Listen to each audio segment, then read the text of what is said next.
భారతదేశంలో ఒక civil war సృష్టించాలన్న ప్రయత్నమే జరుగుతుంది. అంటే ప్రజా తిరుగుబాటు.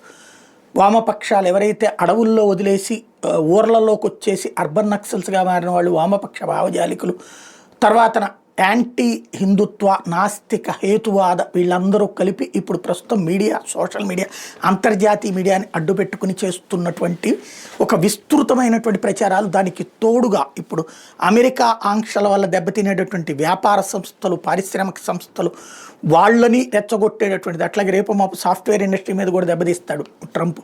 దాన్ని బేస్ చేసుకుని వాళ్ళల్లో కూడా తిరుగుబాటు తీసుకొచ్చి వీళ్ళందరినీ కలిపి ఎలక్షన్ కమిషన్ అట్లాంటిది, లేకపోతే ఇట్లాంటి ఇష్యూస్ని తీసుకుని రప్చర్ చేయడం ద్వారా, లైక్ బంగ్లాదేశ్లో ఇట్లాగే ప్రతిపక్షాల ముందు ఎన్నికలు వాస్తవంగా 2/3 మెజార్టీతో గెలిచినటువంటి హసీనాని ఎలక్షన్ మ్యానిపులేట్ చేసిందంటూ ఒక ఉద్యమాలు ప్రారంభించి ఆ పైన చివరికి అమెరికా ద్వారా సైన్యాన్ని కంట్రోల్ చేసి తద్వారా చివరికి హసీనా పారిపోయేలా చేసి ఇప్పుడు అక్కడ అమెరికా తోలుబొమ్మని అక్కడ ఇన్ఛార్జిగా పెట్టారు. ఇండియాలో అట్లాగే అమెరికా తోలుబొమ్మ లేకపోతే డీప్ స్టేట్ తోలుబొమ్మ అయినటువంటి రాహుల్ గాంధీని ముందు పెట్టే ప్రయత్నం జరుగుతుంది. అందులో తొలి అంకం ఇది స్పష్టంగా కనబడుతున్నటువంటి అంశం. ఎందుకంటే అక్కడ 4 ఓట్లు ఉన్నాయి ఒకటికే, ఇక్కడ 5 ఓట్లు ఉన్నాయి. అంటే ఆ వ్యక్తులు చెప్తున్నారు, నేను 4 చోట్ల పనిచేసాను, 4 చోట్ల ఓటు వచ్చింది, పాత తీసేసేస్తామంటే తీసేయట్లేదు. అంటే బీహార్లో అట్లా తీసేస్తున్న దాన్ని రాహుల్ గాంధీ అడ్డుకుంటున్నటువంటి పరిస్థితి చూస్తున్నాం.